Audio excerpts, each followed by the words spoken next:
can a legendary weapon be more powerful than an exotic? Well, that is relative in some cases, where some exotics do not perform as well as other legendary weapons in that same slot. There are some weapons that are essentially smaller or legendary versions of an exotic. This came to us with Spire the Watcher when the long arm was introduced, which functionally is essentially Dead Man's Tail, but not exotic and with a larger variety of perk pools and different damage type. Functionally, nearly identical, but missing its main perk that makes it so great. On that same note, what came to us with Lightfall that is similar to another? Well, that is the Acacia's Dejection, which is a solar trace rifle dropping from the Root of Nightmare's raid, which can roll with a special perk, Target Lock.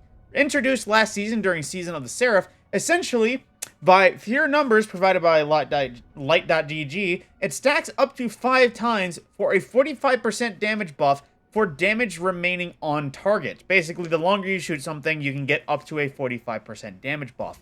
Now, that it can compare to Coldheart, which, if you don't know what Coldheart was, it is a trace rifle that is the first of its kind, where its damage perk is basically along the lines of Target Lock, where the longer it remains on target, the longer it generates damage. Now, it's kind of hard to see because it's almost immediate, but this goes to 1593 all the way from 885, which is the same number that Acacia's Dejection starts from. It starts off at 885. So they do similar damage right off the start.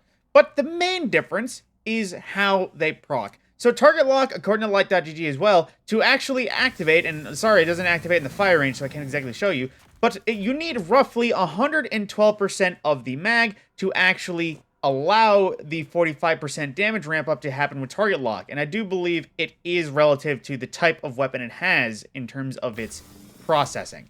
And on that note, how can we get 112% of a mag? Well, Acacia's Dejection is a raid weapon and craftable and can roll with Reconstruction in its left side perk. So you can have an Acacia's Dejection that is Reconstruction and Target Lock. So, it's actually not that crazy of an idea that it is actually able to earn that 45% damage buff. Now, doing the math on the base of 885 damage per tick, it goes with 145% because of Target Lock, and even an additional 7.7% because it has access to boss spec. And where does that bring us? Well, total number, according to calculator, is 1,382.9 roughly.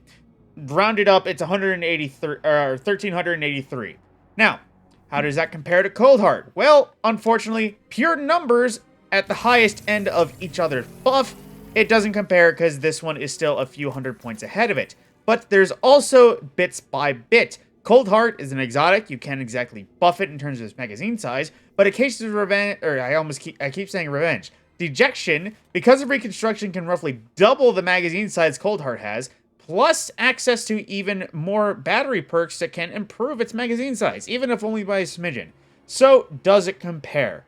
Well, it almost does. It might be better for the long-winded damage, but at the same time, it is a off flavor. Is there something about Coldheart that does make it better? Well, it is a kind of Divinity-style laser in the way that you can feather the trigger and actually proc the damage buff sooner without shooting so much, so it can get to its high damage form a little bit faster.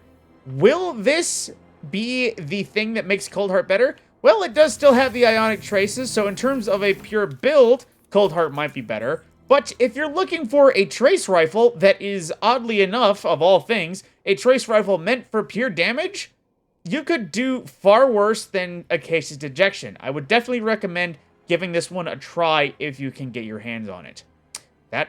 My name is Matt Scorpion. I will see you in the next video.